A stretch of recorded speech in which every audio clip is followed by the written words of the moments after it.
Ladies and gentlemen, good evening. Welcome to yet another edition of the Lambom Show. Today is Monday, May 17th, 2021. And as always, we are on African immigrant men and issues on relationship. As promised last week, we are going to be talking about competition. Competition between couples, competition. And the question we are asking is whether competition amongst couples is healthy or harmful to a relationship. And I want to set the stage just by saying I have a friend. A couple of my friends always say I cannot allow my wife to make more money than myself.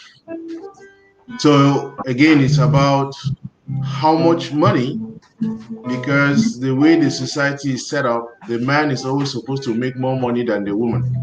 I don't know where that came from. But that is based on their experience, and you want to feel that as a man, I should make more money, I should not be competing, you know. But it goes beyond that. And I found an interesting article within the Wall Street Journal that again brought home the point.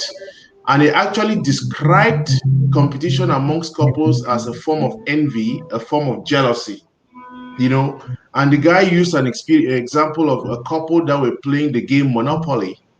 And, you know, all the beautiful things there, competition amongst themselves. That was just a board game, which was good, but it turned out to be something that uh, revealed to them their family. So we want to explore the question, should couples be competing among themselves? Is that something healthy? Is that something we should avoid? And in my teaser for today's broadcast, I said, actually, couples are supposed to be a team. Okay, we are supposed to be a team. But when that is not happening, it's a problem. How can we build a team that is not competing? And just remember that illness begins with an I, but wellness with W-E. So it takes the we in wellness to get up the I. BK, that is not my forte. That is, you're supposed to be the coach. So welcome to today's broadcast. And how are you feeling? I can tell the energy is high.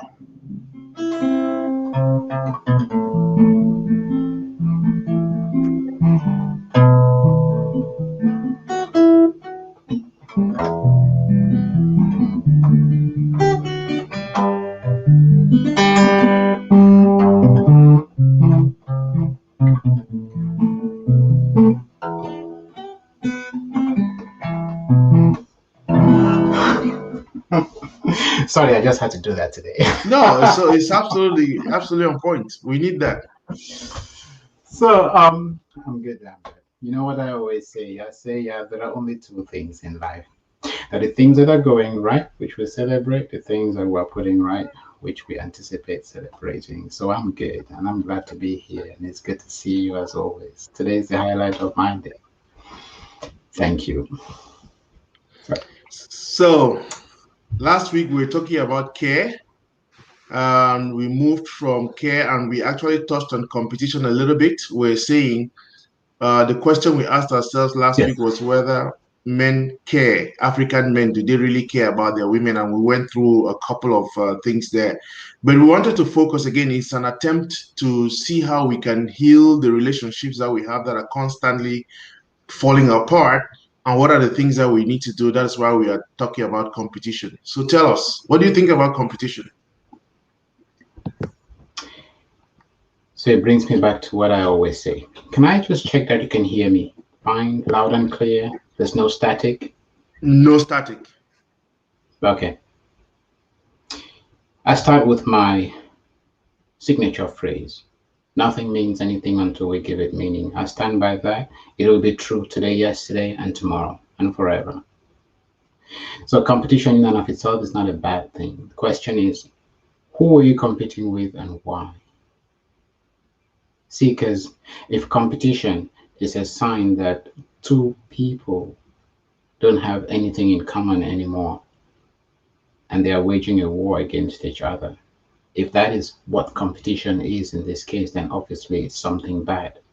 If competition, on the other hand, challenges, it's a gambit, it's a ploy to challenge each other to be the best that they can be, and there is that understanding between two people, then there's absolutely nothing wrong with that kind of competition.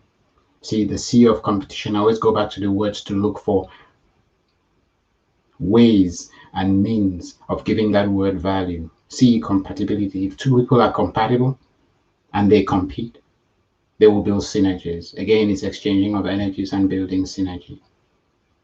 And there is outcome. So Obviously, hang on. You just mentioned something that I find very important, because when you talk about compatibility, what does that mean? all right. What is compatibility? That's a good question. Relationships are just like frequencies, wavelengths. So if we are resonating on the same frequency, on the same wavelength, we share the same values, we are compatible. That is the way I see compatibility. I accept you the way you are. I accept you, I accept your differences, and I do understand that your differences are the things that make you unique. Your differences are the things that allow you to bring something unique, something special to the table whenever we come together and we're trying to build something as one unit. You see, because if we are the same, exactly the same, it means we are limited in our ability to grow. Now, that is the way I see. Oh, let me take that again. Think about gloves or think about hands. The right hand is a mirror image of the left hand. So they have different abilities, different capabilities, but they look the same from a distance. So when those two come together, they gel. They come together because of their differences. They can do the things that one hand on its own would not be able to do. So that is what I say. That is what I talk. That's what I refer to when I talk about compatibility. Two people who are different, but when they come together, they build synergies. So if they engage in any activity, the whole of their engagement, when they engage, the whole is bigger than the sum of their interacting parts. That is compatibility, as opposed to identity, which derives from being identical. Now, if I am looking for someone who is just like me, I might as well date myself. Why would I want someone who is exactly like me? What am I going to be doing with this person? I have to run around with myself 24/7. Sometimes I am too much for me to think that I'll be dating someone who then reminds me of me every step of the way. I think that would just be a recipe for disaster. So back to you, Lambert. So I have a problem. You can tell already that I have a problem with the word compatibility, because again, Uh-huh. for yes, again, I think the issue for me is just, it's as if there are some two people who are just meant for each other. When they meet, they click, and they move on. But I believe that these things are all work in progress, isn't it? That we come together. There is at least a starting point, which is that commonality, even when we have these differences and we decide to come together to build towards something. But every time people talk about, you know, this thing about compatibility, it's as if there are some people who are just meant for each other. When they meet, they're lucky, they click. And if you are not lucky, you meet the person who is, you are just incompatible, then you are doomed. And I think to a certain extent, one could be right to say, yeah, but at the same time, I just believe that when you posit that, then it becomes impossible for people to work towards a common thing, even though we are so different. Even though I come from one background and you come from a different background, I believe we can work together towards some common thing that we move on. It may just be more difficult. So compatibility in that sense becomes, for me, you know, again, that's just me thinking out loud. Yes. So remember what I said. Let's go back to what I said, Lambert. We're talking about compatibility between two people. So compatibility doesn't mean people don't have differences. Compatibility means I understand and I respect those differences, the things about you that are different from me, I understand. And I believe that compatibility is pretty much an indication of people who can listen to each other, understand each other, are patient enough to see where the other person is coming from, and they take a sworn oath to ensure that if they come into a conversation, they leave that conversation enriched. So that is what I refer to as compatibility. If that is not happening, then you have two people or one person. So you either have two people in a relationship or one person in a relationship who is self-serving. So you will only talk about incompatibility when one or both parties don't listen to the other to understand. Okay, they don't care enough to engage with the other to understand where they are coming from, so that there is no situation where differences become a conflict or disintegrate into a conflict situation. Does that articulate it any better? Absolutely. I don't think the problem is actually with you. I'm looking at it from, I have a construct in my mind that I'm trying to deconstruct, and I think that, yes, the point you make about difference, it's not as if because we are compatible, there are no differences, isn't it? And there are people who are just bottom line selfish. They look at it only from Mhm. their perspective, and it doesn't matter what the other person is thinking or how the other person is feeling. That becomes an issue.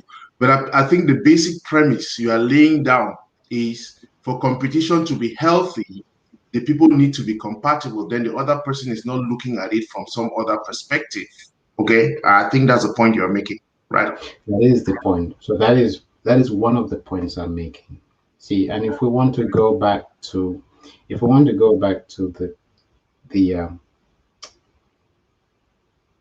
the beginning of any relationship, so we start by asking ourselves, why do two people come together? See, because that is one thing two people never really sit to discuss, to talk about, to understand what it is they are engaging into, the contract that they are signing, what the modus operandi is, what are the terms of engagement. Do they understand that commitment? I think that is something that gets rushed. You may have someone who's getting into a relationship because it's a nice idea. It's a nice tick box. They have come to a point where, all right, everything else has been done. They're done with school. They have bought a house and they are ready. So the next logical thing is to get married. They start looking for a wife. And the important thing is to get married. So they are in love with the concept of marriage, not necessarily in love with the person that they are marrying. They engage and they interact with the concept of marriage and not the person they have married. So they come into this engagement with certain expectations. You come thinking, oh well, that thing that I see in the movies, or that environment that I grew up in back home, where mother used to do everything, and daddy pretty much gave instructions. This is where the impurities that we bring from our past somehow infiltrate our present. And then we have to deal with those quote unquote demons in our relationships. See, because these impurities will have to be burned out. And that is one of the pivotal and principal functions of our partners, to help us burn the impurities of our past. Now, imagine, hypothetically speaking, this conversation, obviously, the conversations you and I are having are more focused around the man, because we don't want to be pointing fingers. The women are not here to defend themselves, so we will shine the spotlight on ourselves. Is that a fair point? You Absolutely. there, Randa? Absolutely. Yeah. So Okay. so just All right. remember that Brilliant. I keep muting just so that my statics do not disturb you. All right. Sure. No problem. So, when we come into this relationship, you've got this person who is bringing all these impurities with a strong focus on the man. The man has got all these impurities from his past. He has all these ideas and ideals of what marriage is and what marriage should be. They get engaged, and they marry the subservient person who's meant to come and follow instructions, who's supposed to be at my beck and call. When I say jump, they should say how high. And then I have this image of something in Hollywood, the happy ever after type scenario, where it's all glossy, it's all rosy, and it's honeymoon from day one till death do us part. Now you get into that engagement, and then rubber meets the road, and you realize that's not what it is. You realize that was actually not even the purpose of marriage. You start realizing, this person who was all sweet and soft like a rose can actually talk back. And for most men, or many men, that is something they're not particularly used to. It is not something they anticipated. So the first challenge is to give meaning to what just happened. Now, this is someone who used to do things the way who used to do as I said. They were subservient. They pretty much took orders and they made my life comfortable. All of a sudden, they are making my life uncomfortable. They have found their voice. They're standing on their own feet and they're challenging some of the things that I am saying. So the question we then ask ourselves is something wrong with me? Is it because I no longer have the value that I once had? And these are, so we go down that path of self-doubt, and it takes us down the spiral of vulnerability where we feel not good enough. And it's from that place that all things start going wrong. See, because we start making assumptions rather than dealing with the things that show up in front of us and trying to understand the challenges that we are dealing with, why it is that all of a sudden this person is talking to us in a way they did not talk to us before. We forget as well that they may be doing that in response to who we have been in the past. Things that they have accommodated over a protracted period, hoping and praying that we would change, like women typically would do. They hope we will see the light. They pray for us in silence. They put cues, different signposts. They signpost our paths with little labels, hoping we will pick up on those labels and come to our senses. But none of that is really happening. They put up with our quirkiness. They put up with our challenges. They put up with our shortness. They put up with our disrespect. But we do not always realize or see some of these challenges from our perspectives. We do not see these changes from our own perspective, as in we did something and this person was reacting where they would normally respond. So when it starts happening, we feel disrespected. And from that place of disrespect, obviously we start engaging in a counterproductive way. So you touched on something, but I wanted to welcome those who are watching with us. Karen Taylor says hello. Jane Shiti, she has a couple of questions. The issue for me is dating someone who you want them to be rather than who is. People have these unrealistic expectations, and this makes compatibility really hard, my take. And she says, when the difference becomes unrealistic, disaster happens. What is reality is the big question. Absolutely. That's another very engaging one. Yes, thank you for putting it up. So let's just read that. The issue for me is dating someone who you want to be rather than who is. People have these unrealistic expectations and it makes compatibility really hard. And if you can just leave that on the screen. I like that question. The part I like the most is the concept of dating someone for who you want them to be, as opposed to who they actually are. So the question you want to really ask yourself is, do you know who you are? Do I know who I actually am? See, because we give ourselves all these different definitions. We like to see ourselves a certain way. But if you were to follow yourself carefully round the clock, you would realize that who you think you are is not how you show up all the time. So we depart not just marginally, we depart significantly from who we think we are. Half the time we are our weaknesses and our shortcomings. At other times we are our strengths. So when we are faced with a situation that we have never really encountered before, obviously it's a learning opportunity. It becomes a learning curve. So, and this is where it plays both ways, because in that headspace and in that particular spot, we start thinking, well, the other person should acknowledge and accept me the way I am, even though what I'm doing right now is counterproductive. Now, if what you are doing is counterproductive and not serving the relationship, as in you are embracing a weakness which is detrimental to yourself, as in it may or may not feel good, so I'm talking about a particular behavior which may or may not feel good, may not be good for you or for the union, and does not serve the greater good. So that is how I determine personally what is acceptable and what is not. And so now, how is someone else supposed to know who I am if I can't define myself in a way that is consistent?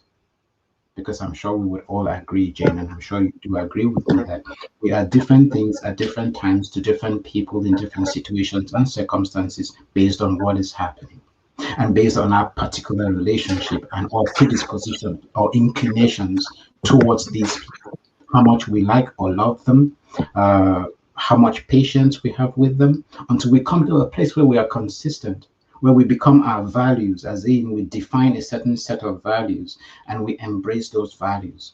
Until we embrace those values and embody those values, we will change the way we behave subject to the circumstances in which we find ourselves. So it's a very delicate one. It's a very dangerous one. And again, so when we come to unrealistic expectations, I ask myself, which expectations are what unrealistic expectations are? And I'm with you, the hook, line, and sinker, stock, lock, and barrel, Jane. You shouldn't have expectations of anyone, because expectations will lead to impatience. So our choice of words will pretty much betray our state and frame of mind. If I've got expectations, it means I want you to show up in a particular way. It means I have total disregard for what it is you're going through, how you're dealing with what it is you're going through, how much help you need to actually deconstruct and give positive meaning to what you're going through, so you can be in a place where you embrace whatever it is you were going through as a positive experience. You know, I talk about energy and thought. Thought is energy, energy follows thought. So energy will flow where thought goes. And so it's this whole thing of being able to understand someone, especially if they're not showing up the way we would expect them to show up. The word expectations already packs so much in it and with it. So if you're not showing up, for instance, the way I would expect you to show up, the very first thing that should come to my mind is, this is not normal, so something has got to be wrong. It is a cue for me to put myself to the side, forget my ego, and to actually be there for you. Because if I had that expectation, if I had those expectations of you, then surely we had come to an agreement. We should or must have come to an accommodation that this is the way we should behave in a certain situation, or this is where we are going, and certain behaviors and characteristics are not consistent with our choice of direction. If we have not had those conversations and agreed, then the whole question of expectations or expectation loses meaning and it loses value. And if we're having expectations and we do not communicate, it's not even a bad thing to have certain expectations, because obviously this is what will determine how healthy a relationship will become downstream. If those expectations are good and positive, then it's a question of realizing that the person we're engaging with at a particular point in time is falling short of those expectations. So we find ourselves in a place where we become the teacher. and we can educate. We can add meaning and value to the relationship. So the challenge and the onus is on the person who has expectations to then control themselves and ask themselves how they will engage in that situation to ensure that they leave it better than they met it. And when they come out of it, they are more empowered than they were when they got in. And this is where I start talking about synergy once again. Are you with me so far?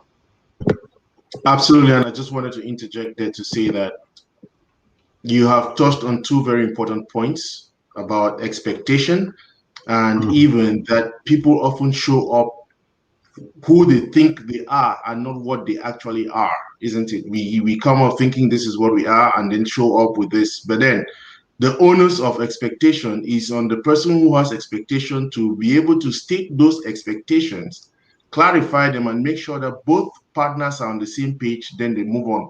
And I think the breakdown, like we have said, repeated in this show, is about communication. You come up expecting one thing that is not communicated.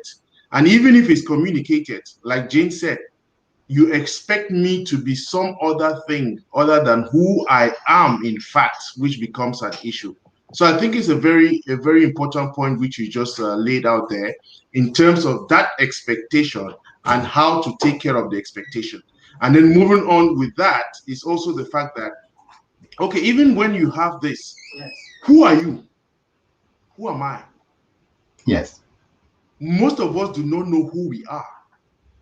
If you really sat down and thought it through, you will see that what you claim you are clueless.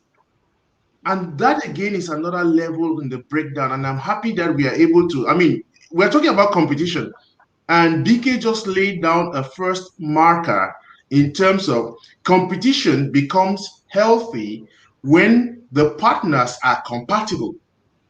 And we're dealing about with this thing about compatibility. What does it actually mean?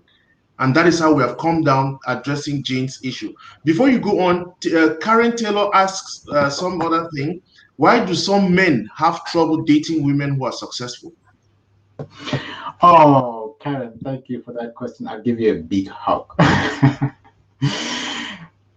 That is the $1 million question, Karen. So it all comes down to insecurity. I always say every man wants a strong woman, a powerful woman, but not all men can handle a powerful woman.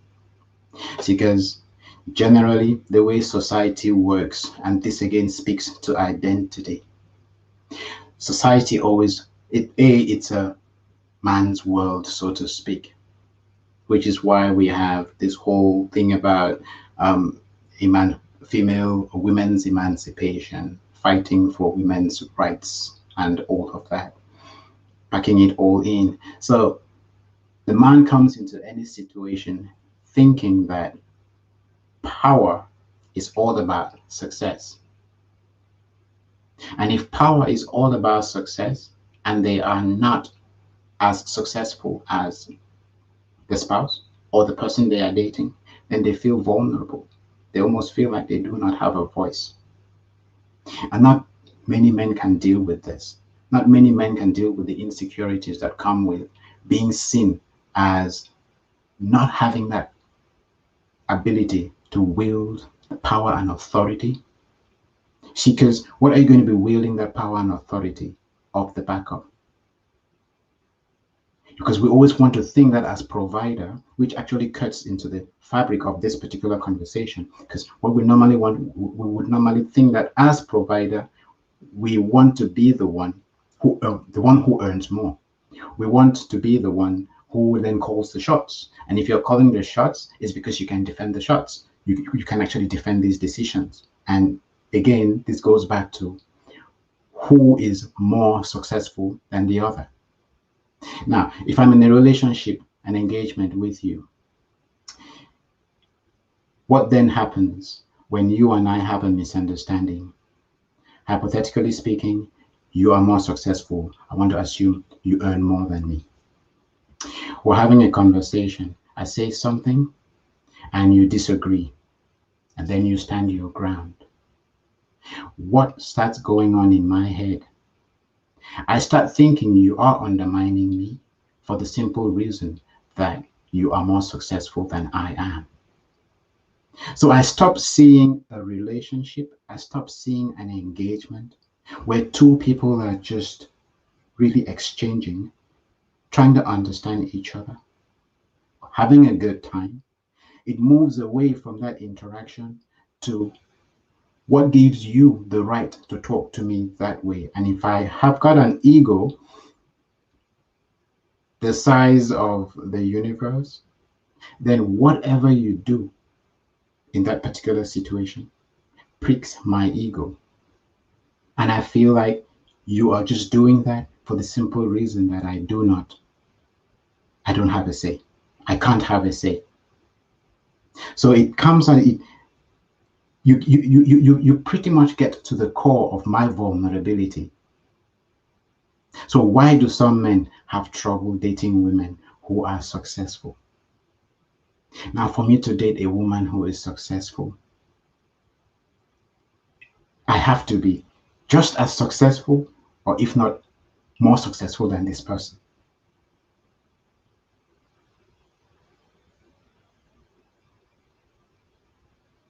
So I think she says, haha. So I think there's a problem with your answer at one level, because again, success. I mean, how do you define that? What is success? When you say there's a successful woman, what is it you call success? Is it somebody who has money? Is it somebody who has wealth? What is it? What's your definition of success? That is the thing. So basically, when we come, yeah. So that's a good question. That actually is the good question. So let us start from there and pick it apart. So different people obviously will define success differently. And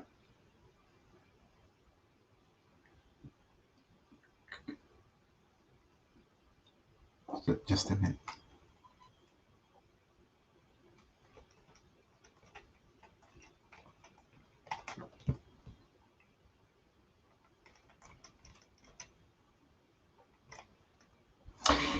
Yeah, so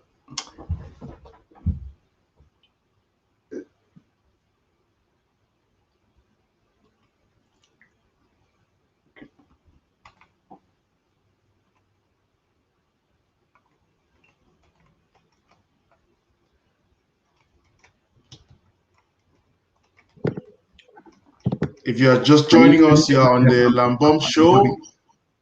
We are discussing competition amongst in a relationship.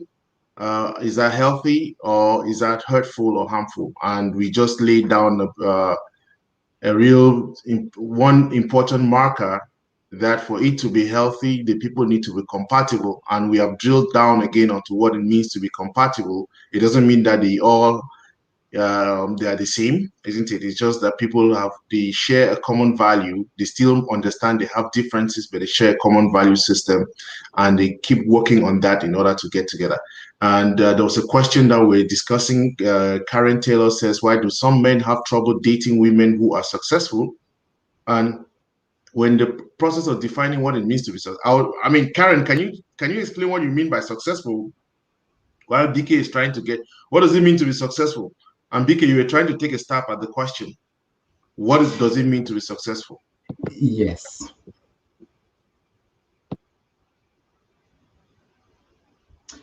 Can we throw that?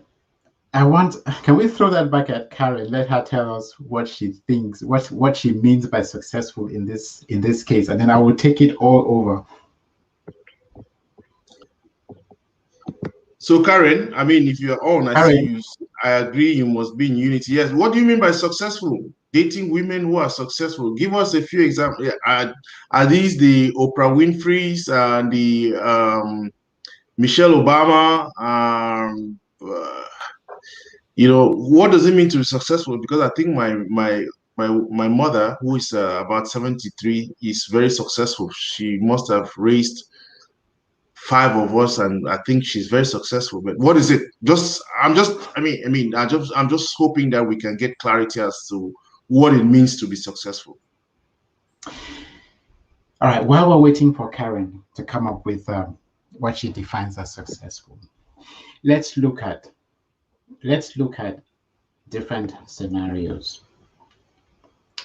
So we've got success that is defined in worldly terms, as in you go out into the world, you get a job, and then you get a pay raise, you go up in the ranks, you go up the ranks, say, of a corporate ladder, and you succeed in your career. And then there is success, which is more value driven. Your ability to show up, your ability to embrace yourself the way you are, to accept you for who you are. So when we look at success, and this is, I guess this is a bit of a tricky one. So let's play around it carefully. We're talking about a successful woman. Would that be, again, Okay, somebody? so Karen says it was just a question. Ken got it right with the first answer. That's fine. I just want us to be clear about what it means. But I think bottom line, Marilyn, in fact, said it because I think this is what most people are thinking of. Some men don't like when their wives make more money than them.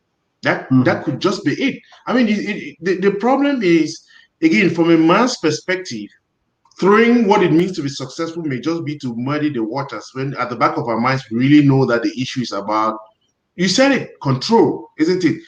Who has control over what? Is it so the power play, okay, is a question of the power play, which is unnecessary. But let's take the scenario where the woman is making more money than the man. Let's take that scenario and consider the woman to be successful. The issue of the ego comes in, the issue of power comes in, and Eugenie, you had mentioned it before. What is the difference between calling the shots and discussing with your spouse? Again, the power play is all about the ego.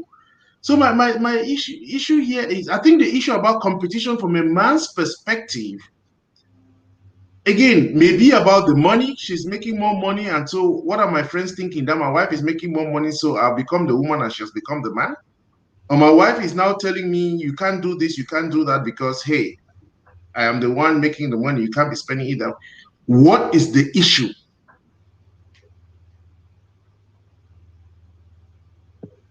So what's the difference between calling the shots and discussing with your spouse?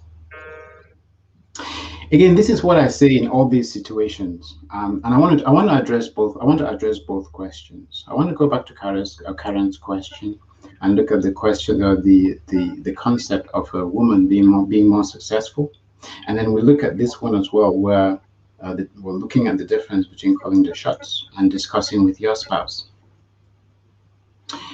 So we would notice that in any situation where two people are involved, one thing will always happen. People's vulnerabilities will come to the fore. Whatever belief systems that we have will show up. And this is where I always say there are only two emotions. So there is love on the one hand, and there is fear. When we come from a place of love, our vulnerability is pretty much at bay. From a place of love, there is understanding, there can be dialogue, and there is patience. And with that, two people do not lose their bearings. They don't forget why they are there. They don't forget that the reason they came together in the first place was to build each other, to come to a place where, again, like I always say, they exchange energies, they build synergies, and with these synergies, they can actually go out and conquer the world, because we're talking about a team here. So what I like about these two questions is the fact that when you have a situation where a lot of importance is put on who's calling the shots, or someone is feeling vulnerable because the other one is more successful, and these are the things that actually bring to the fore the identity being the strengths and the weaknesses of the persons that are involved in that particular union or in that relationship.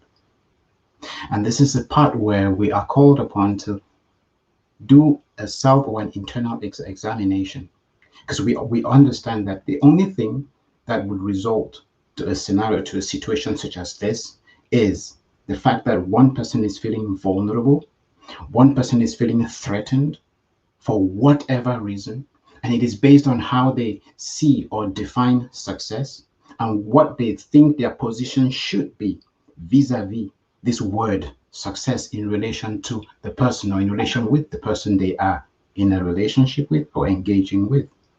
Now, if based on their belief systems and their worldview, we talked about expectations, so I'd like to plow back and connect with the word expectations. If the man's expectation is that he should be earning more and he should be more resourceful, and all of a sudden they meet someone who is more resourceful, it's almost as if power has been taken from them. Now, and if you lose your power, then it's almost like you've lost a wheel. And if you lose a wheel, obviously you can't function right. See, because people, for some people, confidence is a direct function of what it is, who they are, what they have, what they own, where they live, and their bank account. So if I define myself based on the things that I have and my surroundings, then clearly, if I meet someone who seems to have a lot more than I have, for whatever reason, I start feeling inferior to that person. So I feel small in front of that person, and I don't think I can measure up. So I can't show up when it really matters. I can be in the relationship because I don't feel like I've got the power to control the situation. So it comes back to control. And what is this control really all about? Control is about being significant. Control is about feeling valued. So what happens if you and I are in a relationship and I believe that I would only be respected if I earned more than you? It doesn't matter what you say to me. It really would not matter how subservient you are, how respectful you are, as long as I have it in my head that the fact that you are more successful is synonymous with the fact that you are more powerful, then automatically I feel not good enough. I lose my authority and I lose my ability to show up because I just can't be vulnerable. I just can't be vulnerable. So my view of the world does not match the reality as it is. And that pretty much neutralizes me. Does that put things more into perspective? It does, and just so you know, again, there have been a couple of reactions. First, Jude says, he had said this earlier on, men who set a limit to growth in relationships invariably cultivate possessive partnership, a form of unhealthy love that can range in intensity from unpleasant to potentially dangerous. In a healthy relationship, partners support and encourage each other's growth and well-being instead of trying to restrict it. And so I know you want to comment, but I also want to say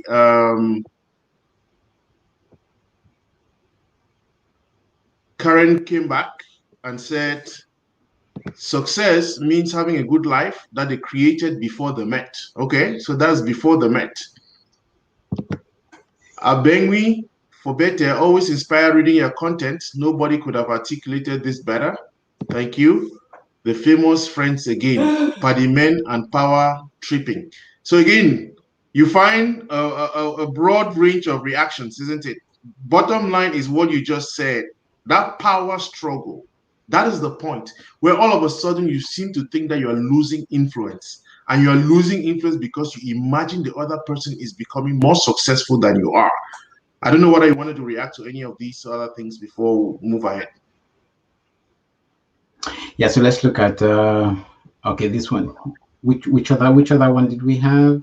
You want Jude's or you want Karen's? Let's start with Jude and then we'll go to Karen. So men who set limit to growth in relationships invariably cultivate possessive partnerships. So yes, obviously. And then a form of unhealthy love that can range in intensity from unpleasant to potentially dangerous. In a healthy relationship, partners support each other, support and encourage each other's growth and well-being instead of trying to restrict it. So again, Jude, as always, it comes back to the whole concept of vulnerability, where uh, we don't feel confident in ourselves. We don't feel like we are good enough. We don't feel valued. We don't feel respected, and it obviously disintegrates into what we see here. So again, you are right on the money, spot on. Lambert, can we go to Karen's?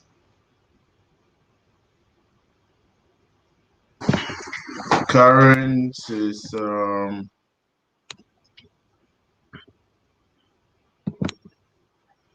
Success means having a good life. A life that they created before they met. Yes. Okay. Now, Karen, this puts this into perspective. And I think this is where I had it wrong, because that's where I should have started by asking exactly what you meant by success, because this brings this shines all the light we need on this. So success means having a good life that they created before they met. So one of the most important things about a man, one of the things that matters most to a man is that ability to provide. A man wants to feel needed. And if a man does not feel needed, he doesn't feel valued. So think of a scenario where a man shows up in a relationship and it feels like he has absolutely no worth. There's nothing he can contribute. So Karen, imagine we're dating and there's nothing I can give you or provide that you do not already have that you can give yourself. You see, because for a man wants to see himself as doing. He wants to see himself as fixing things. He wants to contribute. He wants to make a difference in your life. And it's not in man's nature to say to themselves or to assume that loving you will be enough. Men don't love in the way that women typically would do, especially for the ones who would feel uncomfortable in this situation. So to a man, loving you means they're taking care of you, and usually typically financially,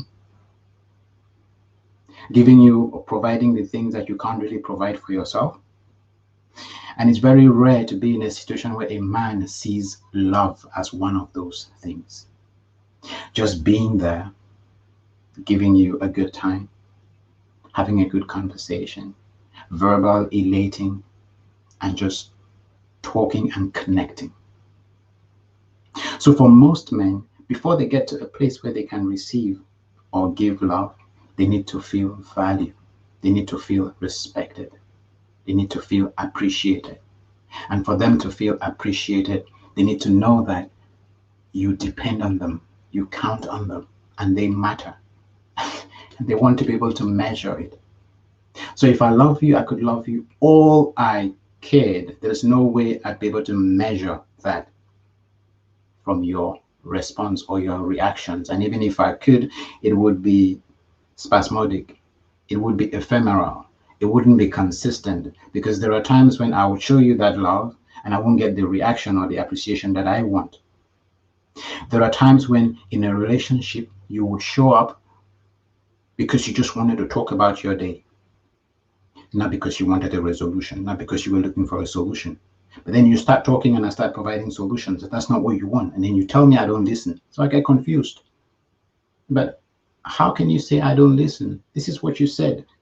And this is what I said. And this is how I'm fixing the problem. So I'm just trying to help. And you say, oh, you just don't get it, do you? So you see how difficult that can be. And that is me trying to show up in that whole department of love, which I do not fully understand.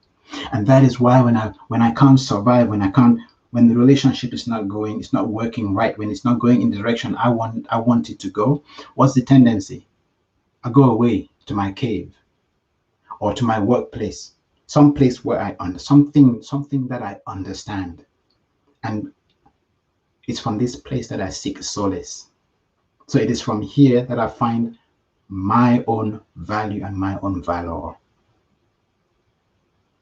So then imagine again that I go to this place, the place I think I understand, master, and have full control over.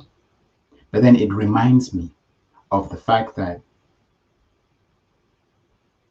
what I earn, so it brings me now back to earnings.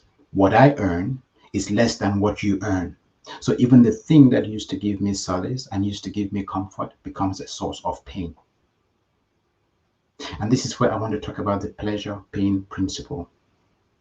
So we are driven by a need to move towards that which is pleasurable and to avoid that which is painful. And obviously pain is a concept of a mind. It is something that we conceive of in the mind based on what we focus on and the meaning that we assign to the experience that we have. And unfortunately, we can't always see what people are thinking. We can't always feel what people are feeling. We only see when it manifests. When they act, that's when we understand what it is they were going through internally, especially when those actions are not congruent with our expectations. So success means having a life, a good life, that they created before they met. So I show up into your life, Karen, and I realize there's absolutely nothing I can give you that you do not already have. And I know that I'm not the best looking man on the planet, which means you could replace me anytime, any day. You don't have any dependency, so there's nothing that keeps you coming back to me. So already I come into the relationship feeling vulnerable. I don't feel like I'm good enough.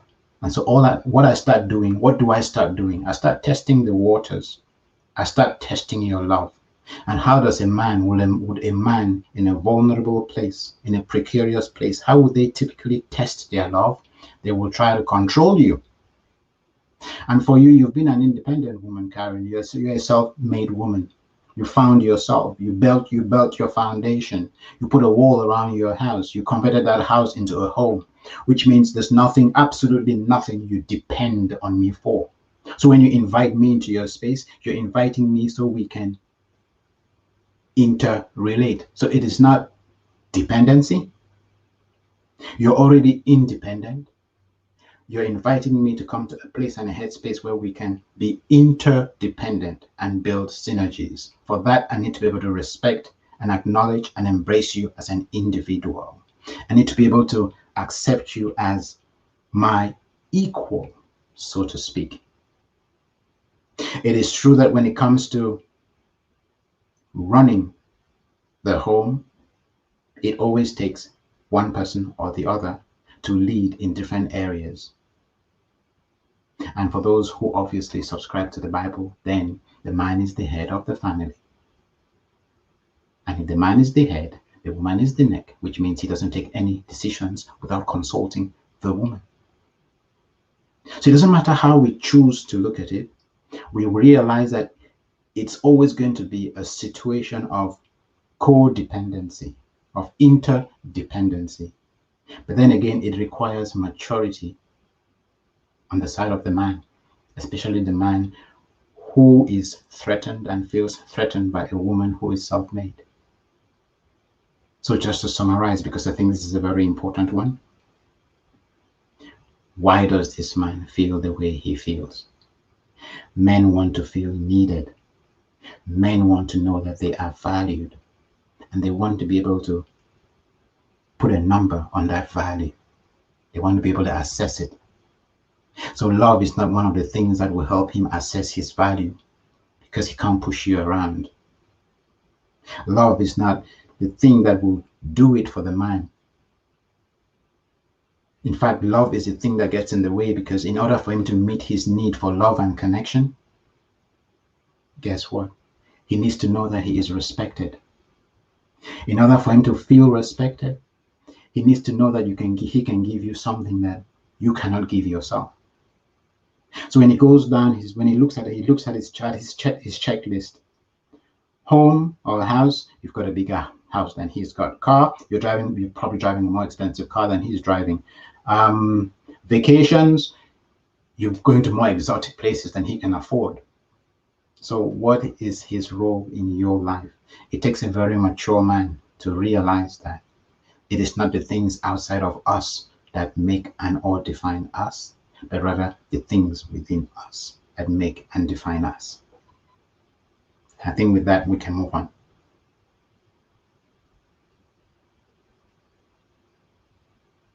I am sure that our friend Karen is very satisfied, and you touched on something very important.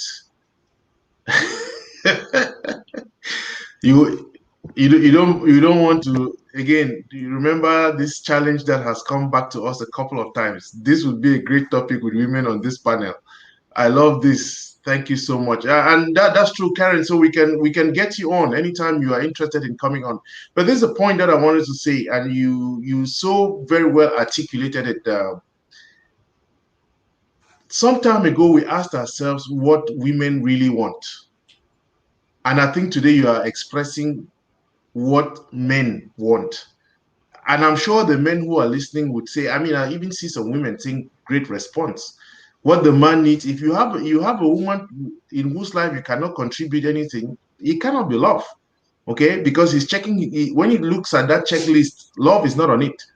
Okay, but deeply, deeply, I think that, again, the expectation, just as we talked about it at the beginning, I think it's also important for men to clarify to the woman what they're looking for. The problem we have with this thing is that when relationships start, they start at a level where everybody is on cloud 10, isn't it? And then you start winding down before you start saying, wait a minute, how did we even get here in the first place without clarifying what we wanted? We start discovering that we ought to have clarified this before getting to the clouds. But now we have to start from the clouds and start coming down, and it becomes a difficult journey coming down. And I believe that the purpose of this is the reason why we're having these conversations is so that, hey, it's a difficult place, but I think it's not an impossible task. We need to again have these conversations. What do we want? Communicate that and move on. But let me read something to you. Well, again, why do men go to the cave instead of communicating with the spouse? They might be acting and hurting you without knowing. And you hear this a lot, that some people just say, I did not even know that what I was doing was hurting the man, because, again, back to the point, the man feels that there's nothing he can contribute to your life. So what's the use even saying it? So what do you have to say, BK? Yeah, so let me just read the question again. Why do men go to the cave instead of communicating with the spouse? They might be acting and hurting you without knowing. So again, don't forget, Eugenie, going to the cave is a sign of it is a sign of vulnerability. You're going to the cave because already you feel like you need to go and find yourself. You need to be in a place where you can actually make a positive contribution. This will typically be the man who thinks that in order for him to show up, he should be showing up to take care of things. So you seeing him vulnerable is out of the question. Because if he is vulnerable and if he is weak and you're the one providing or trying to lift him up when that is supposed to be his role, so you just made him redundant, then what's his role? And this is the importance. So this brings me to a very important point, which is, why do people get married? And Lambert, you touched on something which is equally very relevant. You talked about the honeymoon period. So marriage is a bit like a rose flower with nectar to the bee. So the beauty attracts enough for the other person to come in and find out what is inside.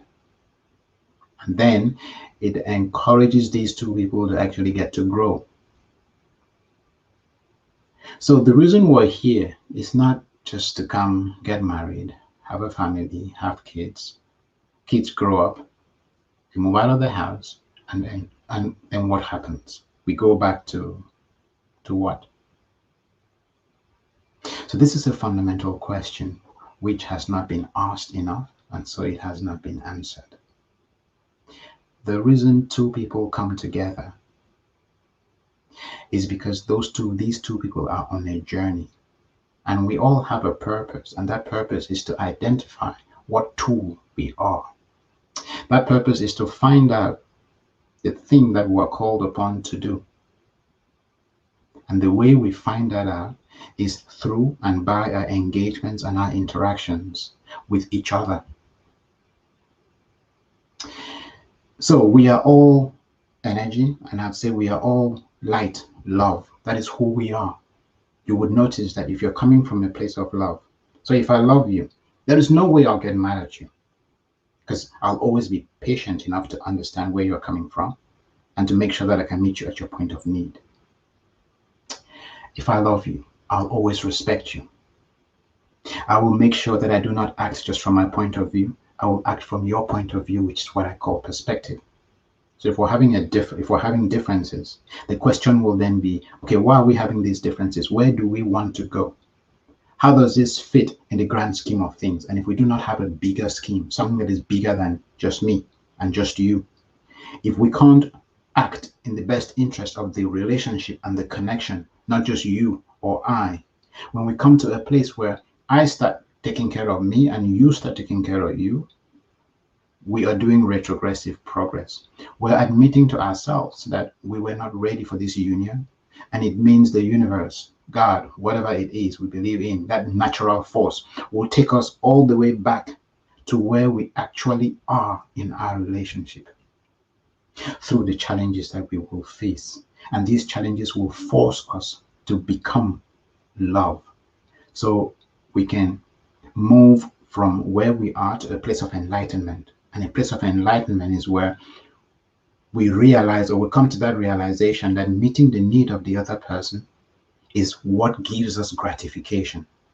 And we've had excerpts of it. So we go through life tasting it, having that experience, but we don't consolidate on it. We have it, it is short-lived, and then we forget it and we move on. We come back to what we knew. So how do I connect this whole concept of love? When you fall in love, that is by and large the first time that you get to put someone else's needs de facto above yours. With a friend, you will love your friend, but you're not in love with your friend. And up to a certain point, everything is hunky-dory, everything is nice. But beyond a certain point, you create space from your friend when you can't take it anymore. So your growth will be limited, because once you hit that threshold, you don't want to go any further. But if you're dealing with your spouse, and this is somebody you've actually experienced that whole concept of giving and dying to yourself so that person can have what they want. Now, when you engage with this person and you've experienced that before the differences set in, so you talked about the honeymoon period, Lambert, that is the period where you are selfless. You do everything for this other person, and while you do it, you come alive. You're releasing the endorphins, the serotonin, the dopamine, and the oxytocin. These are feel-good hormones. These are the same things that people go and spend a lot of money in drugs to buy, that you can actually secrete yourself. Your body can secrete these biochemical substances. And you get to secrete these and feel that euphoria when you engage and connect with your spouse in the right way. Obviously taking their needs into consideration and putting them first. Then at some point we start hurting each other and we start withholding that love. And that's when we fall back on ourselves. But then because we're married, we are forced to deal with whatever it is that we need to deal with. We are forced to go back to that place where I develop the patience to understand you, to talk, to have a conversation around that which is going wrong, to resolve the issues that we are having on a daily basis. And then at some point we come to a place where we have this agreement that we don't go to bed. We make sure we do not go to bed if we have got differences. We don't sleep on our differences. So we think we're doing it for each other. No, we're doing it for ourselves because it is creating an environment that is conducive for our growth. And when we build that kind of discipline, that kind of respect, that kind of patience, these are the ingredients that we take out into the world and we conquer the world. So this is how we slowly but surely move to that place where we come to understand the power that we carry inside, find our purpose and live in that purpose. That is where synergy starts happening in ways that even we did not anticipate, even we did not see coming. But we have something that is constantly forcing us to stay on that journey. It's not going to be your friend, it's not going to be the stranger, it will be your spouse.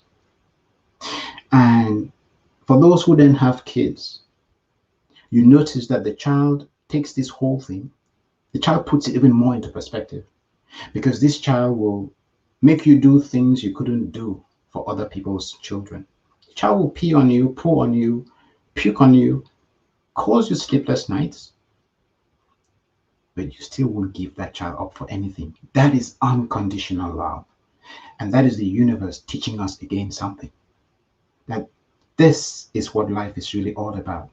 That you really get when you give, but you don't give because you want to get. If you genuinely give because you are giving of yourself, that process will bring back to you everything that you need, and it will bring to you all the things that you want.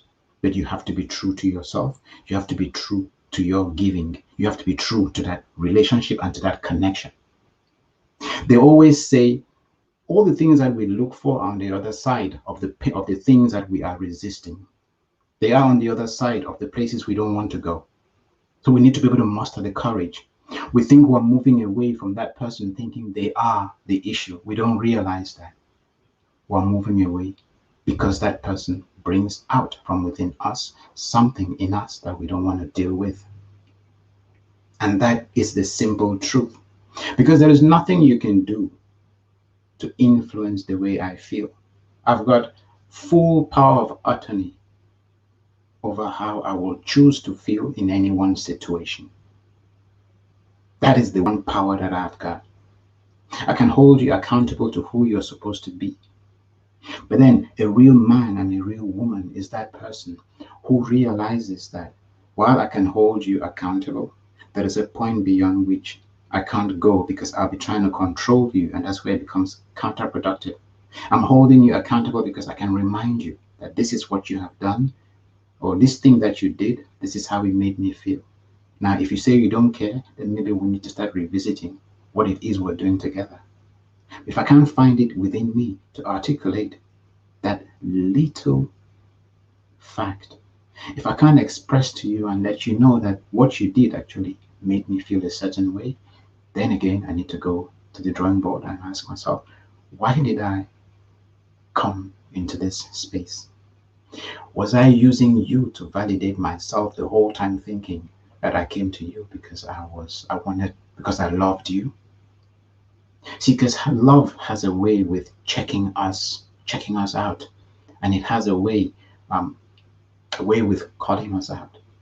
We think that what we have is love or being in love. We don't realize that what we really love is the power that we seek and our need to wield that power and authority.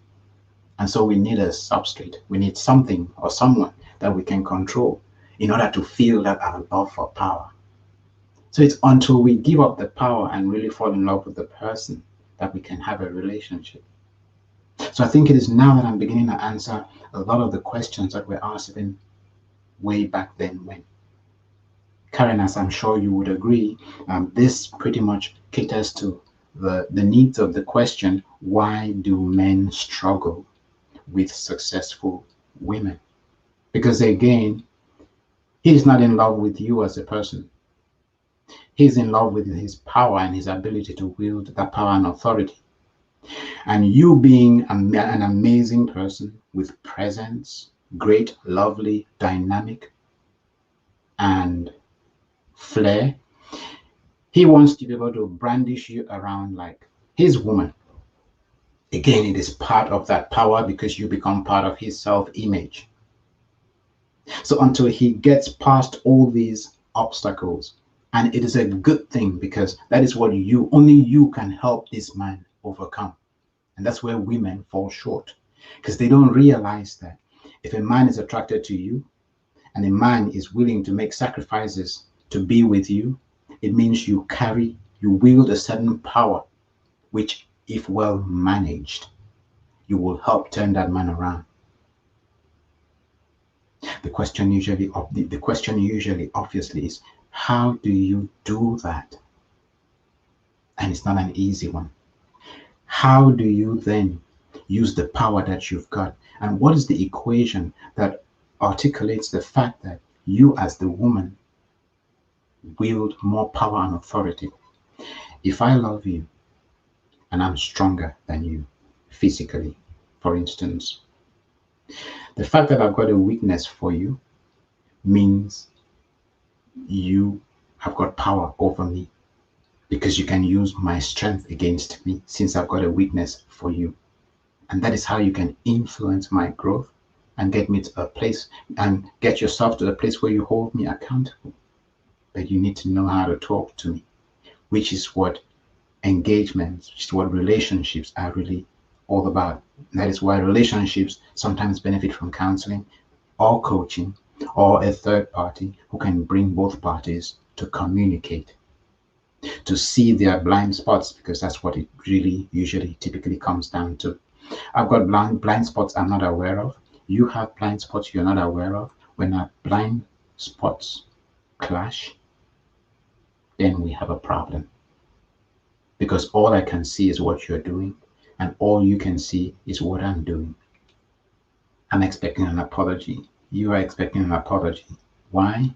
Our rearview mirrors have no blind spots, so we can't see how we are playing into that recipe that is causing the disaster we're having to grapple and or deal with. What do you, Lambert? So thank you very much, BK. Again, before you come to that, let me just say this. So first of all, thank you for helping us see and understand the male perspective. It sounds crazy to me, but I see where they are coming from. And this is the title of a famous book. I'm sure you have seen that. Men are from Mars and women are from Venus. Karen says, thank you for this information. I'm off to do a live now. God bless both of you. Eugenie, thanks, Coach, for your clarification on vulnerability.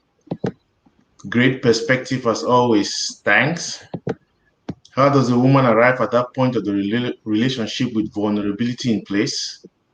So again, just a couple of things. But I really, because again, you would have realized we have shifted away from our focus for today. We're completely, even though within the same thing. I wanted to read out something for you before.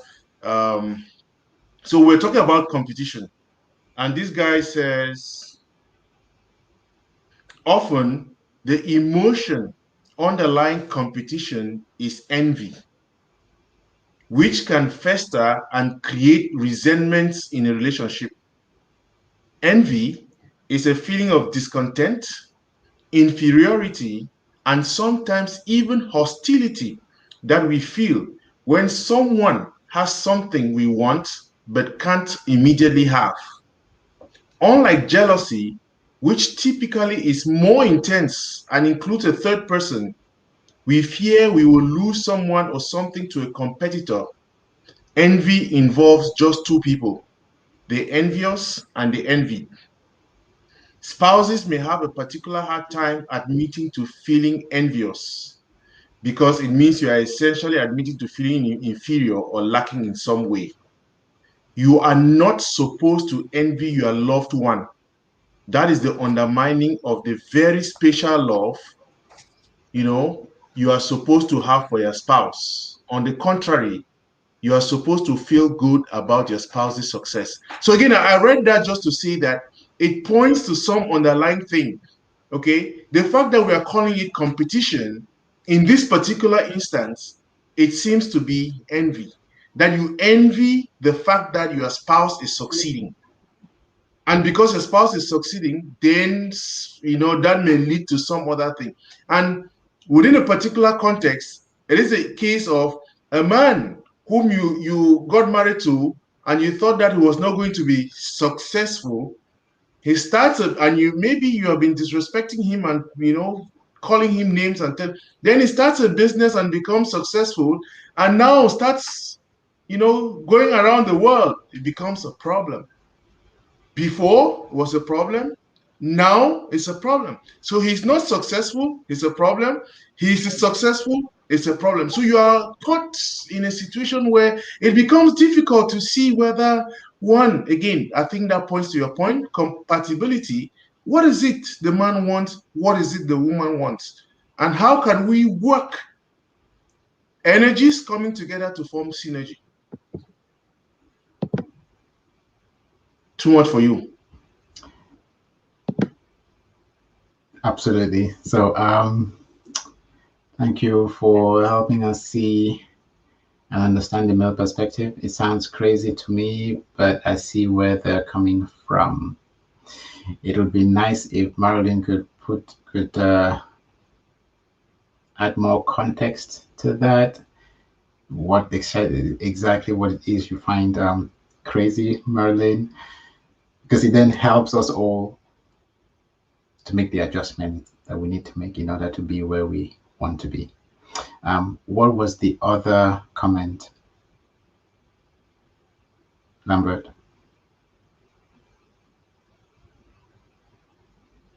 Lambert? I'm looking for it. Okay. Well, there was one about while you're looking for it. Okay, how does the woman arrive at that point of relationship with vulnerability in the first place? So this is another interesting question. Again, it bodes on the whole question of needs. So the woman gets into the relationship, and women are usually from the get-go about building a home. So women are usually in the relationship by and large because they want to start a family, and that's every woman's dream, to have a family. And they assume that they are doing this in partnership. And I think that's the mistake women sometimes make. As we all have expectations, they think, oh, well, he got married to me, so he understands what marriage, he understands what the contract is all about, he knows where it is going, and he knows how we're getting there. And by the way, we're having this kid, so he's definitely in, and he understands the tenets of relationships. But then what happens? You start bringing out the vulnerabilities in this man. See, because all the man used to see was this beautiful rose flower that was soft and cuddly, that did as it was told, and left, right, and center, and all those really good things. The fluffy side of the woman, so to speak, her romantic side. Yes, from time to time she would get angry, and it was a pleasure for him to be nurturing at that time because there was something to conquer. There was a game. There was a price at the end of his plight. And again, that conquering is part of his belt. It is part of the fabric of man's nature. You want to tick that box that, okay, you overcame this particular obstacle, or you achieved this milestone, and so you get your brownie points. So we come to that place where you start bringing out his vulnerabilities, and then he reacts.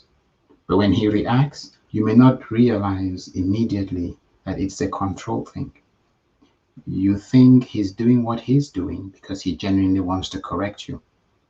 So, Eugenie, I'm sure you would recollect in some of your old relationships, I hope not the current one, you would recollect scenarios where you know you're doing everything right, but for some reason, nothing you do is right. We're finding faults with everything that you do.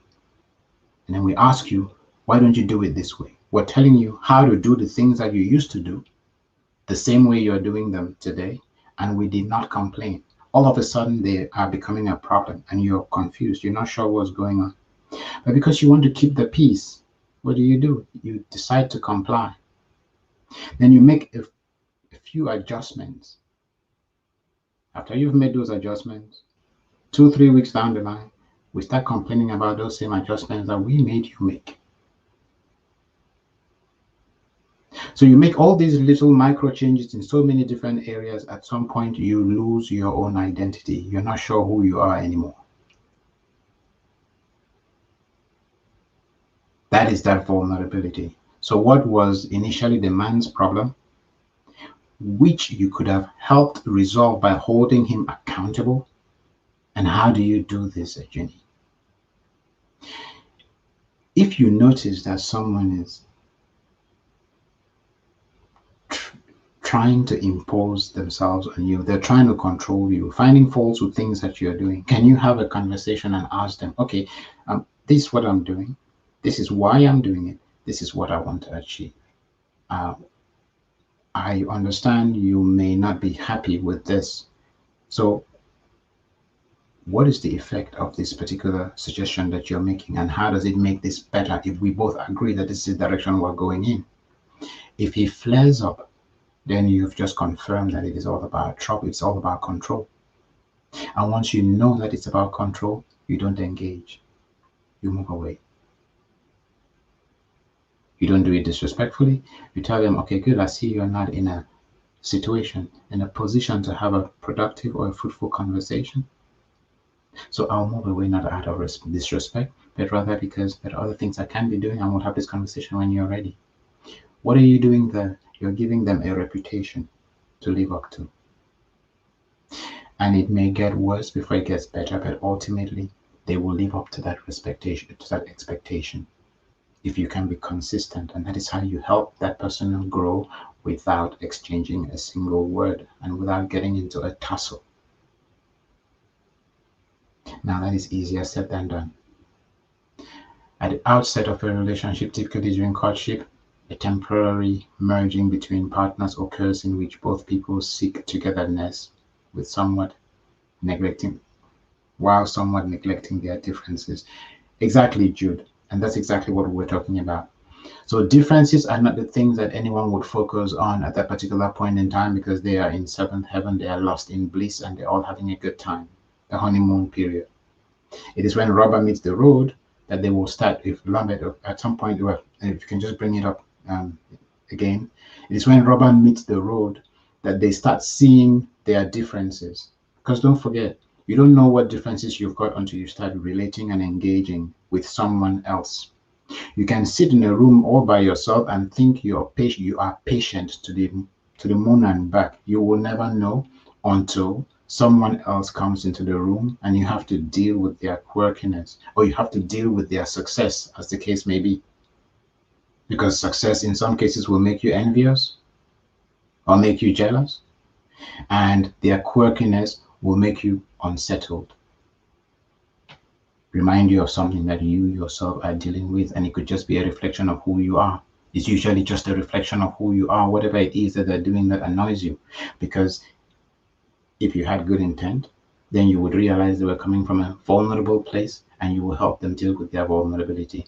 Lambert, if you can just bring back Jude's comment so I can address the second how.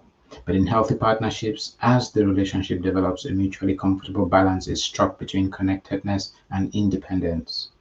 Exactly. So we're talking about interdependence there. You could not have said it better. I could not have said it better, Jude. And both people enjoy being together, but also value and respect the other person's needs and values. This is the essence of undiluted love. So we're talking about unconditional love, again, which seeks to understand the other person, the person you are in the relationship with. I mean, Jude could not have summarized it any better. So, Lambert, over to you. So remember that we started talking about competition and we just did the C, and we have not even gone to the O, M, P, E, and all that stuff. And we No, are right. we're not going to do all of that today. We're not going to do all of that today. Right. I just want to see. Yeah. So again, but it's important, and I like us to take. Let's just end at what in 6 minutes, so that is 1 hour 30 minutes. You can go, you can sleep well. But I like for the remainder of the time just to explain, because you realize the conversation is about who is more successful than the other. But there are some very basic things. We forget to know that some other person is taking care of kids while you're away, isn't it? And the competition goes as far, and this is because, again, if people have at the back of their minds divorce, they want to start impressing the kids as to, okay, are they going to take my side, or are they going to take their mother's side? Some little things like that, some subtle things that people don't pay attention to, but just in the way they come across, they are fighting over, oh no, you can't do this to the kid, oh no, you can't do, just to agree, okay, I can take the kids out today, I can do this for the kids, we can do this for the kids together. Okay, but I believe that that unifying factor of kids is also a springboard for problems as to how to raise the kids. Is a place where we find this competition also becoming a problem for many homes. So you have people who say, I don't want your friends to be around my kids because of what I see, isn't it? And it becomes an issue. How do you deal with that? How do you, as a family, as a unit, remember we are a team, how do we learn to let go? As a man, how do I learn to let go? We don't want to talk about the women, but letting go in such a way without necessarily causing a fight. But how do you learn to let go? And because I know I have an ego, because I also know that I'm vulnerable, how do I keep myself, check myself to say, hey, that vulnerability is what is playing out today. That's that ego that is playing out. Check that and look at this squarely. So, BK, for me, there are various facets of competition within a relationship, but how do we box this in so that we can become healthy competitors in a team? In Manchester, I mean, I'm a fan of Manchester United, isn't it? They have 22 players. They are each always competing to be the best on behalf of the team. It is a we, but that competition becomes a healthy one. I mean, the analogy may be a little off base, but I think that team thing is what is missing in relationships. Yes. I think your example was spot on, because each person is trying to be the best they can be and to be singled out as the best, but then they're doing it so they can show up for the betterment of the team. They can show up for the team. They're not doing it well. Ultimately, it adds up, and it is the team that reaps the fruit at the end of the day. So let us come back to the whole competition thing. I want to go back to the core, to the roots. So what we see, the thing we see and describe as competition, does not start at that level. It's usually signs and symptoms of certain basics having gone wrong. Usually the things that people are not talking about, those are the things that actually are responsible for the problems that eventually show up as competition in one area or the other. You gave a very good example. I don't want your friends hanging around the kids. Now, before they got married to you, they knew who your friends were. They used to hang out with those same friends. At that time, it was not a problem. So you notice that your friends become a handle for some grievance that one partner or the other partner has got, that they are leveraging as a whip to lash out on the other or against the other person. Am I making sense there? So, by and large, what we see half the time, the things that two people say they are fighting about is not what they are fighting about. It is just the vehicle that articulates the fact that there's a problem. See, because if all communication has broken down and the friendship that existed between the two of us is no longer there, then we become rivals to each other. And that is the essence of competition. That rivalry, which is rife in a relationship. And it brings us back to vulnerability. Because the only time we start competing is when we feel vulnerable. The only time we feel vulnerable is when we feel that we're not good enough. And if we feel that we're not good enough, then we want to show the other person who's boss.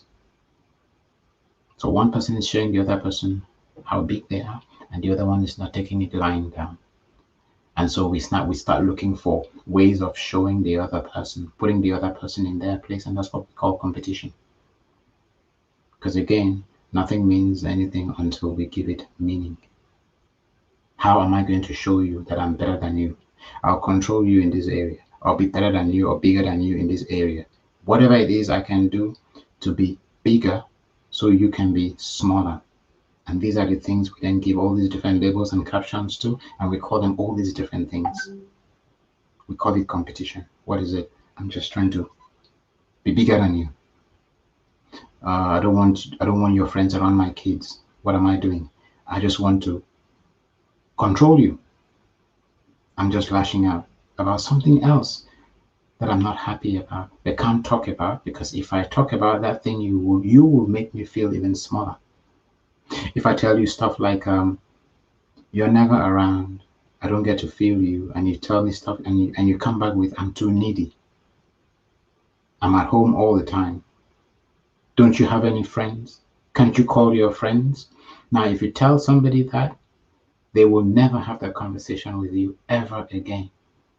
And that's when we start having all these other external side channels through which we express frustrations and hurt that is deeply seated within us. It could be the ones that you have sown, and it could be the ones that we brought from our previous relationships, the toxicity that we bring or we brought from our different relationships.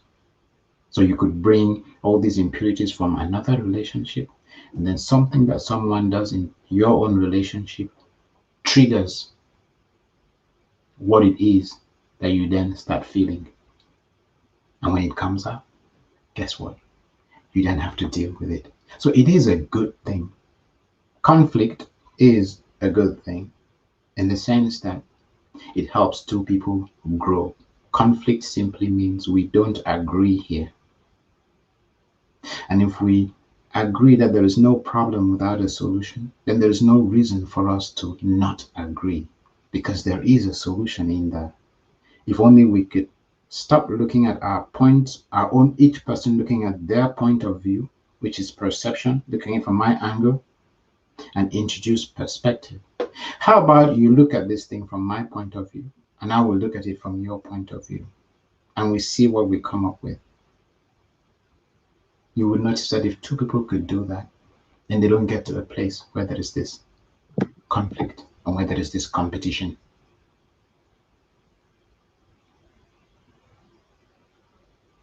I didn't mean to shut you down, BK. I just came on because You came on just but again, I think yes, I think it's been a fascinating conversation.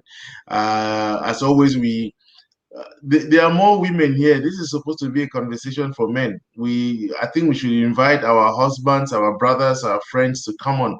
And let's have a conversation amongst us men.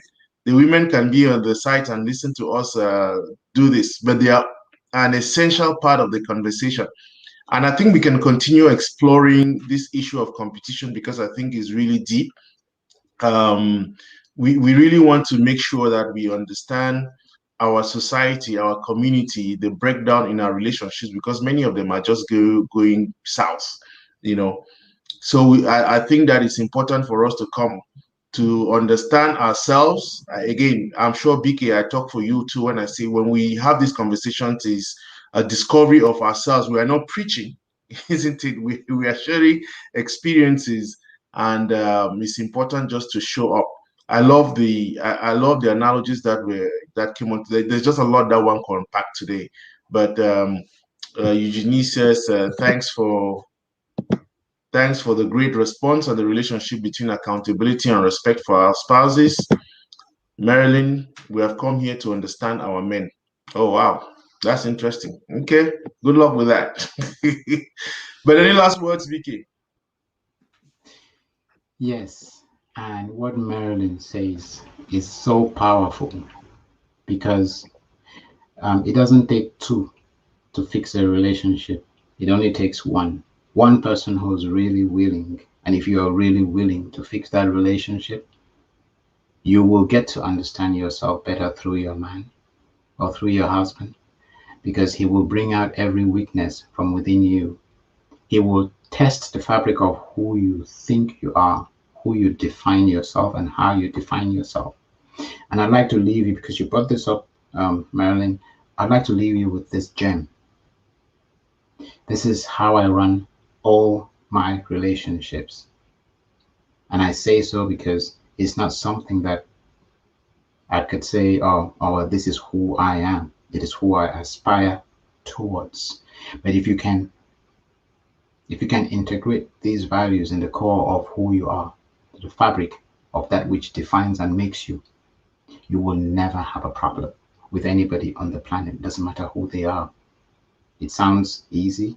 It's going to sound simple, but implementation is not always easy. It just takes practice. So I do not define myself as anything. So I show up as absolutely nothing, which frees me up to be anything I can be at any point in time for anyone, for any reason. How do I do that? I become my principles, I become my values. Those are the things that I integrate into who I am, and that is what I relate with. I don't relate with the person. So I will relate with you, Marilyn, through those values, and they are simple. 3 simple principles. The first of which is unconditional love.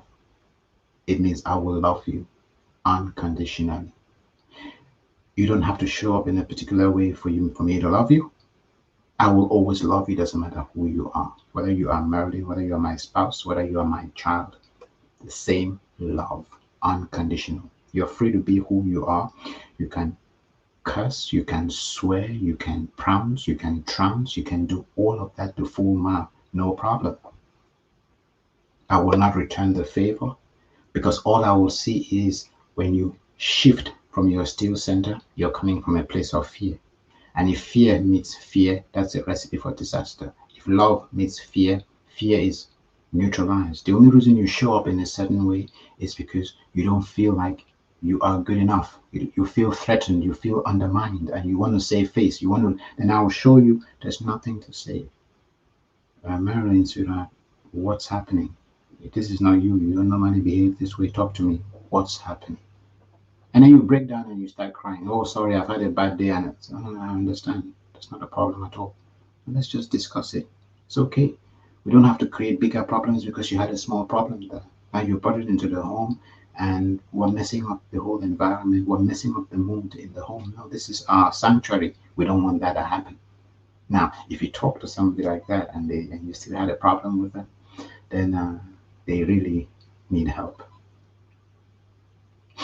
Second value, discuss sacred things. So there's nothing we would not be able to talk about. It doesn't matter what it is, as long as it is under the sun, we should be able to discover it, to talk about it. If it bothers you, let me hear it.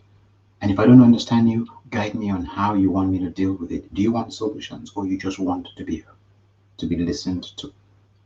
And if I'm not available to listen, can you understand that I need you at that particular point in time more than you need me, and I may need to recuse myself?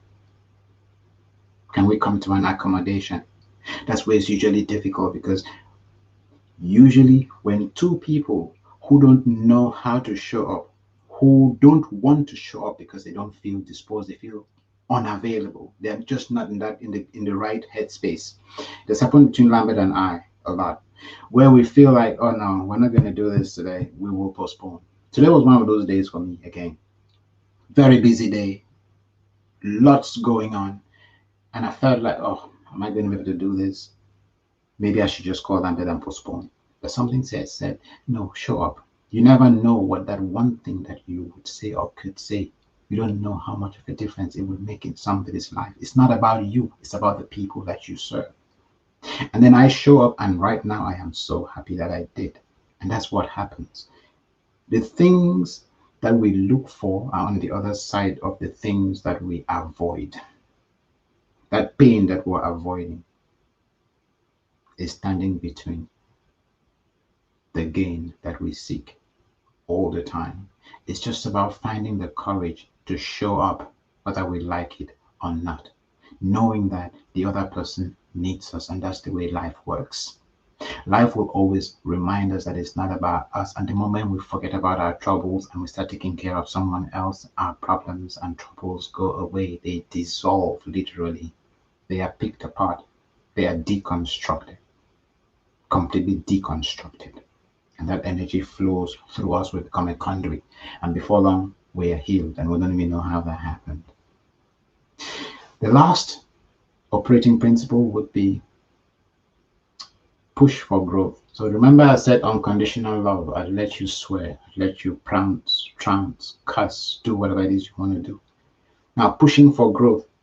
That's where I'd be asking you, but hey, Marilyn, I thought you said this was who you are and this is where you're going. Now, you're behaving in this way. Is it congruent? Is it consistent with the person you say you are? Have you changed your mind? Are you trying to be somebody else? And I'll ask it like that, and I'll leave it at that. Now you can come to me and you can come back with something like, BK, just leave me alone. That is the way I am.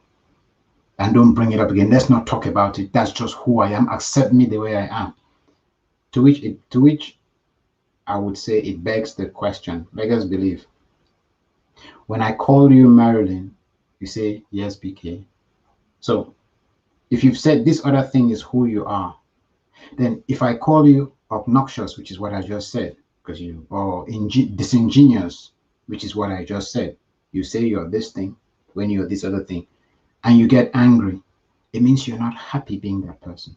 Otherwise, you just would have said, yes, BK. But no, you did not say yes, BK. So you're not happy with that person. Why claim to be something that you are not, that is clearly detrimental to you? And that is where we are called upon to grow, to realize that these labels that we put on ourselves don't really help us. All we're telling the other person is,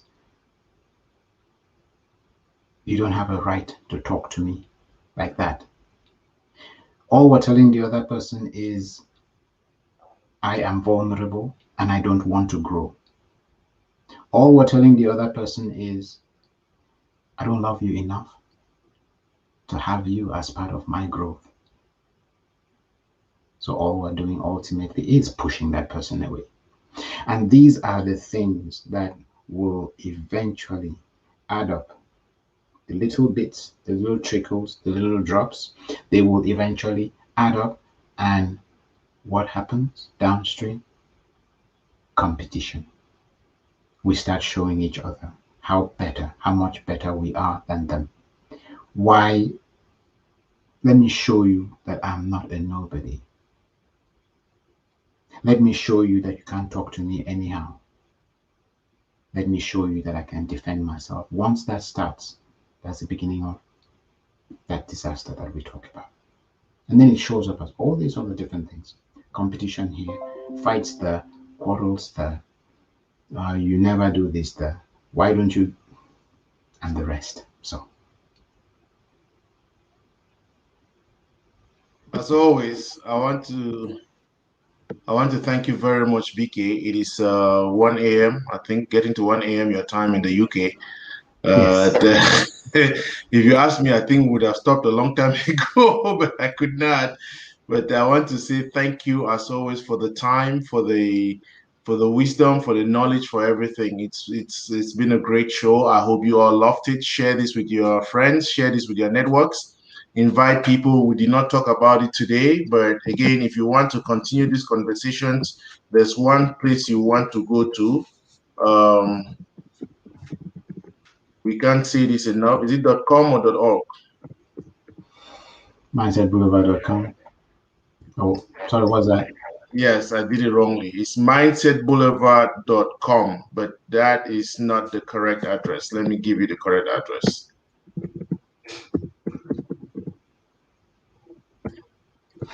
So we invite you to check this out, and we are here every Monday, 6 p.m. Eastern Standard Time and 11 p.m. GMT. mindsetboulevard.com. That is the place to go to if you need more information, you want to hear more, you want to learn more, join this community. We are building it one block at a time, and we'll get there sooner than later. So that is it, mindsetboulevard.com. Until Yes. then, next So, week is Lambert, another time. yeah, Lambert, I just wanted to add something really quick. Mhm. And Mindset Boulevard has got a lounge. So Mindset Boulevard Lounge. We're building a community for people who really and truly want to grow. I think there's an echo. Am I echoing? No, maybe I didn't get it, but go again, Liz. Okay. Yeah, no, I was just saying that we have this initiative, which is Mindset Boulevard, the Mindset Boulevard Lounge. Obviously, it is invitation only. And the idea is to have a place where people who want to grow in this way, right, we want to build the leadership of the future. We want, because sometimes you realize that you have amazing ideas, you have great ideas, places you want to go, but you don't feel like you've got the support that you need because your ideas appear too quirky or almost as if you are out of this world from a different planet. You don't feel like you fit in, or it feels like you are way ahead of your time and you really want to come grow your ideas or help people who are finding themselves find themselves. So this is the community, this is the kind of community we're building. One which does not it doesn't really respect persons. It respects the value that people bring. We can't talk enough about titles and the fact that sometimes these things get in the way. So we want to grow this, we're looking to pull together people who want to really find themselves in a deep way, who want to have relationships that are meaningful, who want to meet like minded people and really blossom in ways that bring the best that they carry within them. So if you're one of these persons, please by all means join the group, join that community. And if you know someone who would benefit from that community, bring them in as well. Obviously, everybody gets vetted because we want to make sure that these operating principles are in place. The ones that just talked about unconditional love, discussing sacred things, and pushing each other for growth. Those are the tenets of this little community.